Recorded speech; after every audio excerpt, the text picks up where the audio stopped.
show of shame by being biased and ethically unbalanced, and they are the charge of an ethics committee? If this distinguished Senator Natasha goes to court, all these issues will be addressed, and it's left for the judge to condemn that kind of attitude, which they have done in the local constitution you cited, in the case of the Speaker of Bauchi against the House of Assembly member. That's the Bauchi State House of Assembly versus Rifkatu Dana, yes, which is a 2017 case. But okay, now the Senate is insisting that it can make its own rules. It says in a statement, even by Senator Bamidele Okoyemi yesterday, that look, this issue is not about sexual harassment, it's about gross misconduct on the part of a member of the Senate. I think we can't sit in judgment here over this matter, since the matter is going to go to court and it's within the rights of Senator Nakpoti Uduaghan to go to court. Let the court decide what happens. But we were listing the various senators who have been suspended in the past. We listed about 5. The total with Nakpoti Uduaghan now will be 8. Yes. We left out Aton Zeribe. He was suspended at the time. We left out Senator Issa Mohammed from North Central. We left out Senator Femi Okunomu. So total now will be 8. But I would like you to comment on this issue about sexual harassment. Is it the normal thing in the Senate that the men don't keep their eyes where they should place their eyes? You know, they are always looking at the female senators, even when we say they are very few. How about this issue about sexual harassment in the Senate or the National Assembly? And how serious, in your estimation, is it? And is it an issue that should still be addressed? Well, my own experience, the female senators did not look at themselves as if they were inferior to men.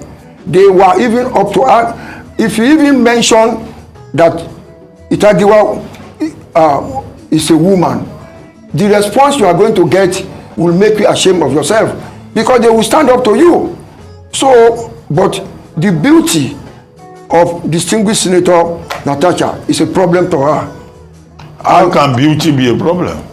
You know, men, when somebody who is pretty passes by you, your attitude will change. You can smile, you can wink, but you may not talk to her.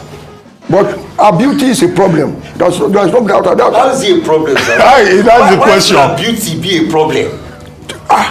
To men, when she's passing, there's no way a man will not look at that woman. No, their job is to go and make laws for the good governance of Nigeria. You may not talk to look at beautiful women. No, it is a natural thing for a man to look at beautiful women. How can you be a man and a beautiful woman is passing and you close your eyes? I think I have to see my optician. These my glasses will not be working very well. It is inbuilt. I see beautiful women every day. Is that not misogynistic in itself? Yeah, beyond that. It may be, you might time it, but it is inbuilt. Beyond that, Senator. But let him deal with the question of sexual harassment. Okay. All right. So, it did not happen in the Senate. He said when she visited the home of Mr. President. So, and that is a different matter. So, don't let us relate that one to what is happening in the chambers. There is no harassment at all. All right, so we in have the to chamber. relate it. And the reason why is because what she said was that as a result of her refusing his advancement, she was maligned in the Senate. So the consequences of what happened outside the Senate was bearing on her effectiveness as a senator, because she raised the point that when she would raise her hand, she would not be recognized. And he had even told her that you know what to do when she had talked about a particular bill that she was pursuing. So sexual harassment does have an impact in the chambers. Beyond that, Senator Akpabio himself said that, when he was receiving the gift from the women legislative officers or his staff, that they're all beautiful women. Has he ever harassed them? So that excuse about the fact that because she's beautiful, she's now in danger. Maybe the suggestion would be that women who are beautiful should wear a burqa so as not to upset the men or to aggravate or to instigate harassment, as you have said. But he said himself that beauty is not a problem for him. He's surrounded by beautiful women and he has never approached them. So that's not the issue about beauty in his opinion. But I want you to talk about the fact that she mentioned that the actions that happened outside the chambers were affecting her job as a senator within the chambers, and that's why she brought the case forward. There are psychologists who can be more, appropriate in commenting on this sort of issue. Me, I am not an expert in this area. So, sexual harassment in Nigeria, to my mind, is not a big issue. Really? Abroad, yes. In Nigeria, okay, when you are sexually harassed, you refuse. That's all. What is important there? It's not a big when issue. they wink at you, you wink back. You wink back. So it's not you shake your face. So it's beyond winking. But so I want to wink at you. No, Wink back. You're saying it's not a big issue. Beyond winking. Why do you think toasting a woman is a big issue? No, it's beyond It is not. toasting, sir. When you Harassment is toast, not the toasting. woman will refuse. No, that's not sexual sexual harassment is not harassment. toasting. With What due is different respect, things? I already explained what happened. Yes, you're right. If someone comes to meet you and talk to you, you have the right to refuse. But if the person who is in a position of authority then decides to use that as a weapon against you, it is a problem. And in many countries around the world, it's a crime. And it's either ways. If you withhold sexual favors from a woman who is a boss, and because of that she denies you promotion, doesn't allow you to do your work, in this instance, she has the right to represent her constituents. And if that matter is disturbing that, then she has the right to speak up.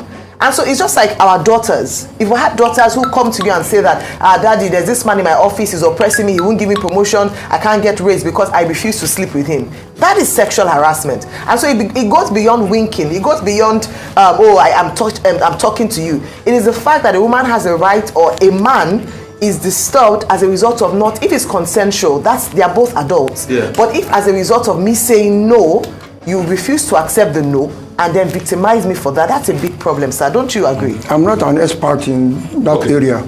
Let us call psychologists. There are people who have gone through this thing. But my own experience, a woman should be skillful to get her way through. A woman, she's an endangered species. And I know some of them that will get their way through no matter what you want to do. Okay, I want to ask this question, sir. Please, with due respect, sir. If Senator Natasha Akpoti was your daughter, how would you react to all of this way she's been treated and these allegations of sexual harassment? If she was your own I have a personal experience. Okay, sir. My sister's daughter was at a university in Nigeria. Yes. And she was being pestered by the lecturer. Yes.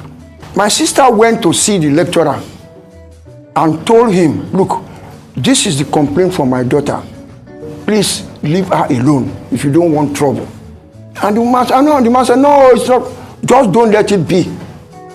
So there are ways of going out of that. Probably they say they are friends. But in this case, you can now see that sexual harassment is an issue. At first, you said it's not an issue, but you now see that it was an issue in this country with your sister's daughter, and she took action.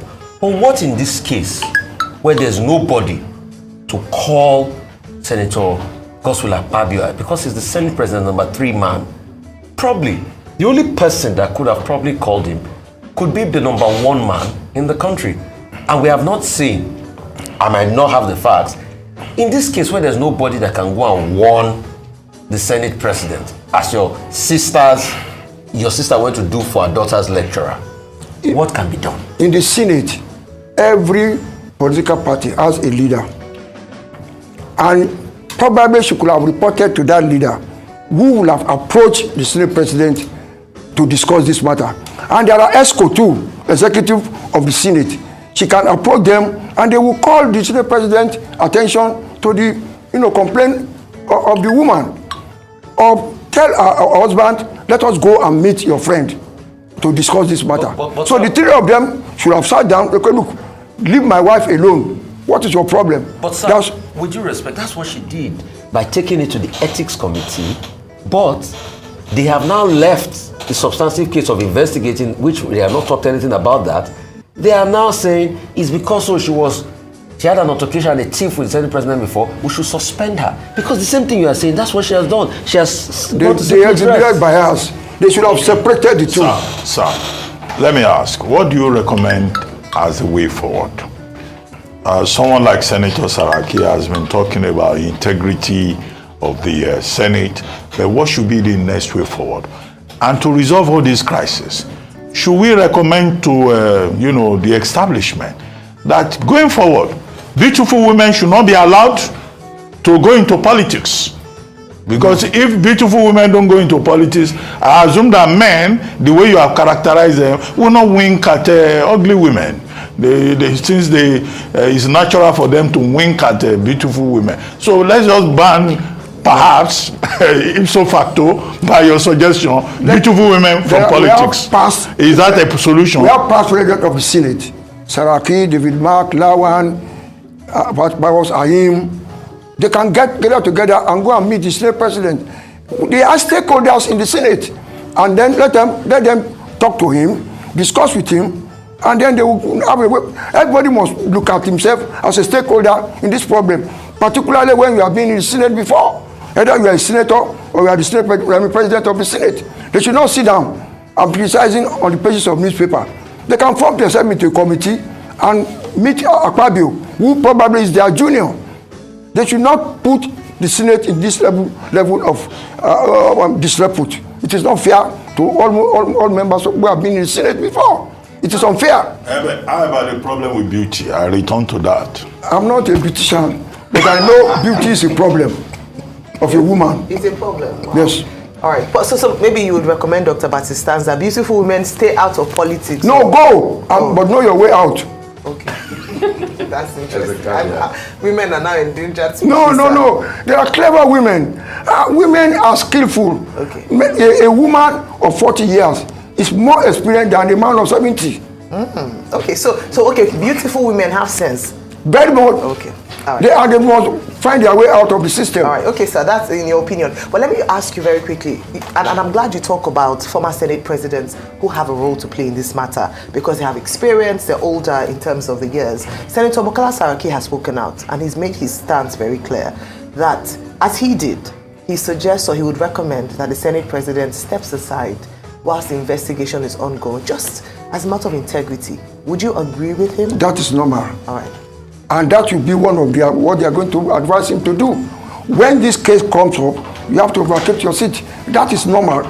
But they should not sit outside and be criticizing. They should form a committee. They are stakeholders. All right. In whatever happened to the Senate, they've been there before. They should not allow that institution to go down the drain like this. They have to sit up and go and meet Mr. The Senate President and discuss this matter. That can be solved together. Okay. Real quickly, I just want to also ask one question. In your time in the Senate, was there any form of, high-handedness because a man felt it's higher than women? And how did the Senate then deal with matters like this? Misogyny, as it were. We have a committee of elders, people who are old, who are experienced. They will not allow the Senate to go into this sort of mess. And you say there are not enough elders in the Senate as we speak today? I don't know. I don't know their experience and exposure. But in any institution, don't allow this sort of thing to happen. If you are elderly people, what are elderly people in a community for? You don't sit down. You call yourself, look, let us talk about this thing. We are not talking about us here. We are talking about Nigeria. What is going to be the opinion of Nigerians about this institution? We cannot allow this institution to go down the drain. Look at what is happening now. It's everybody, but look at 13 of them did not sign.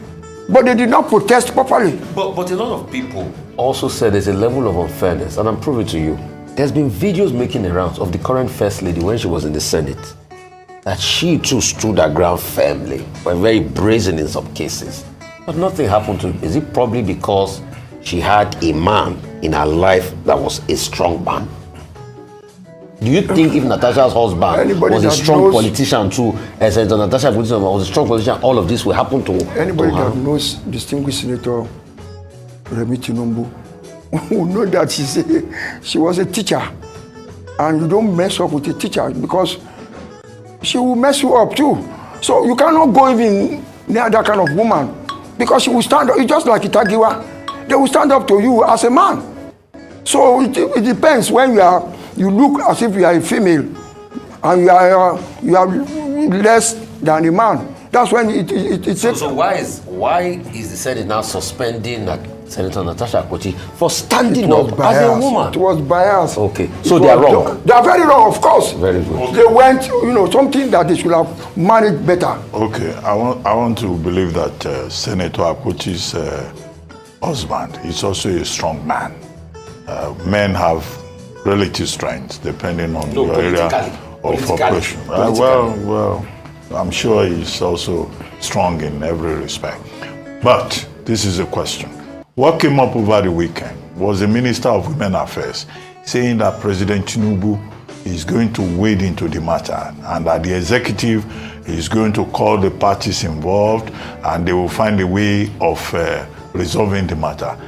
Should it be the responsibility of the executive arm of government to inquire into a matter like this on the floor of the National Assembly?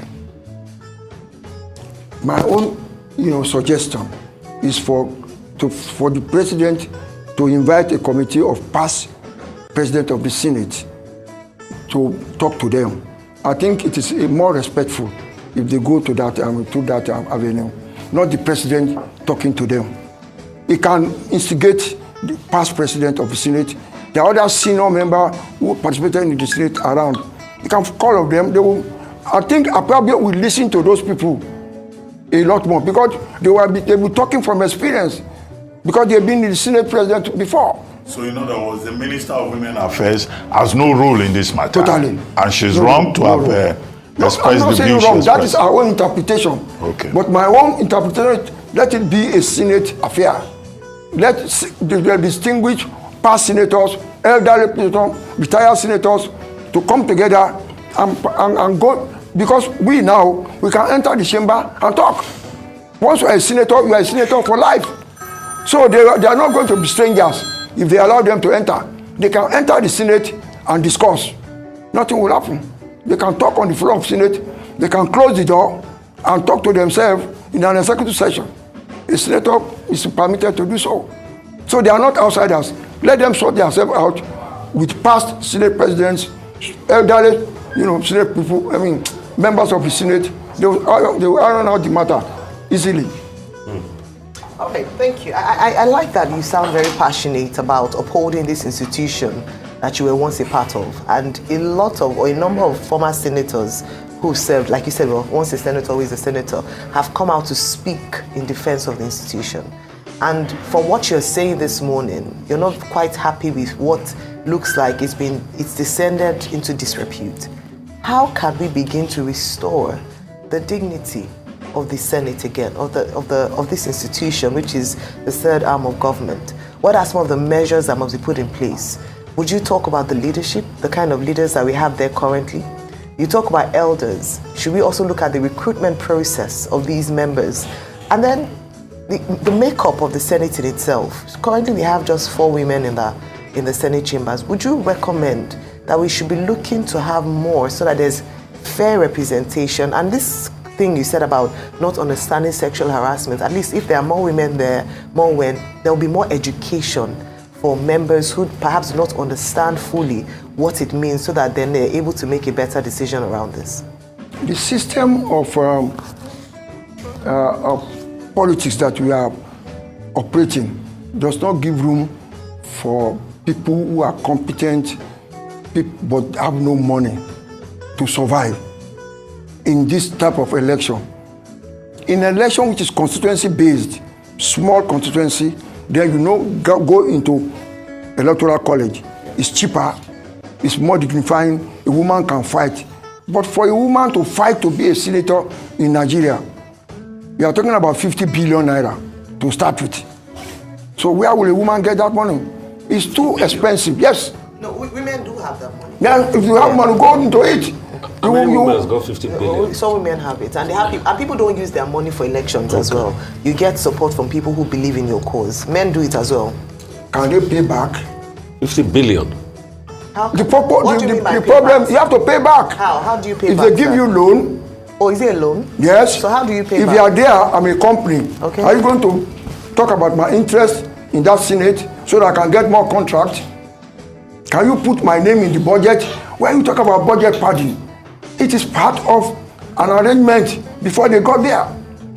I'm a company, I'm a contractor, and I want you to be in the Senate. So when my project come to the floor of the Senate, you make sure that money is there. Okay. So I don't suffer. So all sort of people participate, but it is not cheap at all. No, but I want to just improve that, sir. So does it mean that the people who we currently have, at least the style of election that we have currently, is not representative of the people at all? It's only representative of interest, of interest, and how do we? But that's what I'm asking. How do we make it better? Because that's why we are here. Make it a parliamentary. Okay. So that your constituency is small, and you can afford to pay. You are a professor. You are an intellectual. Yeah. You are very good, but you don't have money. But you can survive within a community. Yeah. When they now elect you, you now compete in a collegiate matter. Okay. But if it is the way we are now, yeah, honestly, a sane person will not waste his money in politics. Okay, I would like to come back to that, your 50 billion votes. How practical is it? Because, I mean, it just looks as if we just throw figures. I mean, do we know what 50 billion naira is in this country that it is today? And I would like to interrogate that quote further. So are you saying that probably everybody there had to expend that level of money? Because if I have 50 billion naira, I wouldn't be in the Senate. I'm sorry, with due respect. Because if you look at even your yearly allocation for a 4-year term, probably out of the budget you get about 1 or 2 billion. You don't even make up that 50 billion in return. Or is there any other thing they're making that you want to tell us? Tell us, sir. Tell us. Skill. You have to be skillful to survive in our parliament. Skill, corruption? No, you don't call it corruption. So what is it? But skill, we call it skill. Skill. You have to be skillful. How do you? I don't know. How are you skillful to make? I don't know. Don't. What I'm just saying. No, I would like to know. Our electoral system is too expensive. Yes, granted. For decent people, you cannot borrow money. What I'm saying, you cannot borrow money for an election. You cannot. You can sell your property for an election. You can steal money for an election. But a sane person will not be a businessman, and from your profit, you say you are going to politics to waste it. It's too wasteful. Okay, sir. Now, we have electoral laws in this country, and there's something about campaign finance. Yeah, there is a cap on election campaign spend, and there's nowhere in the relevant sections of the Electoral Act that 50 billion is earmarked. If you spend 50 billion naira to go to the Senate, then to become president, you probably need 100 billion more than that. Naira. More than that. Well, so I'm saying that this is not what the law says. Are you saying that in terms of practical politics, nobody obeys the law on campaign finance, and that Nigeria is unable to track campaign spending and punish people who spend more than what the law prescribes? You will not know. Sir? You will not know, because there are no vouchers. There are no receipts. Politics money, you don't get receipts. You don't get voucher. Who is going to determine how much I spent? Somebody is in my house, I want to bury my father. Take 1 million naira, no receipt. You want to do this thing? It is wasteful. From experience, it is not for it is too wasteful. Unless you are a wasteful person, because you are in that. If you live in a community and want to contest election, everybody will come to your house for one thing or the other, and you have to oblige. Look at, there is Christmas. How many lorry load of rice must you share? Where will you get the money from? And that is the expectation of people. Not you go into the legislature and say, I've done this road, I've done this constituency. That one doesn't make sense. It is what you are going to shop that is important. Shop. Give us something. All right, this is quite worrying, even though I don't think it's new to a lot of people that what we now see in politics and perhaps in the National Assembly and other State House of Assembly is chop assembly, whereby people are just there for their own personal interest. No. Okay? I'm saying to get there is expensive. To even be a councillor, it's expensive. Not to talk of you want to be a governor. Yeah, but you also talk about the fact that they have to repay those who invested in them together in the first place. It's normal. Okay. I cannot borrow you money to win an election, and I will keep quiet. Look at Elon Musk now. So that's still chop. Elon Musk gave how much? $1 million. 200 million, over 200 million. So that's what is recouping. Yes. Yeah, Elon Musk is doing shopping. Yes. No, but there's a difference between enacting or formulating policies to enable business environment to favor a businessman and actually, like what you said earlier, padding budget. What happens in Nigeria. But then there's also a difference between actually padding budget. You are a banker. Yes, sir. You want favor from a government. You are not going to hold meeting. Which of these candidates will favor us? You hold meetings and you give money to, but the level of money you are going to give will be different. You will target one that is of the same mind with you and give them your money. Immediately you get there, they will surround you.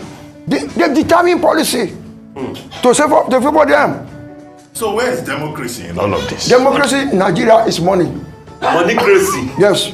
It's government of the money. Yes. Moneycracy. By the moneycracy, government of the money, for money, by money. A poor man can never be a politician in Nigeria. Forget it.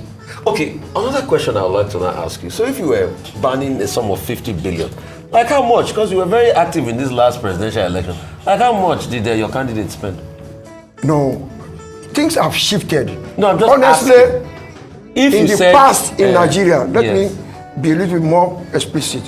Where you had UPN, SDP, you had Action Group, NCNC, things were not as expensive. Your agent in your polling booth will not get money from you. But things are so bad now that if you don't pay your agent, he will sell the vote on that polling booth. No, I get that. The question I'm asking is, if to get in the Senate, somebody spends about 50 billion, then like the presidential candidate supported, like how much do you think they might have been spent? I don't know, but you can multiply it now throughout Nigeria. 50 times like 5 or 6? You cannot estimate it. It's too expensive. Very, very expensive. Very, very. Okay. Sir, what do we do to correct this situation?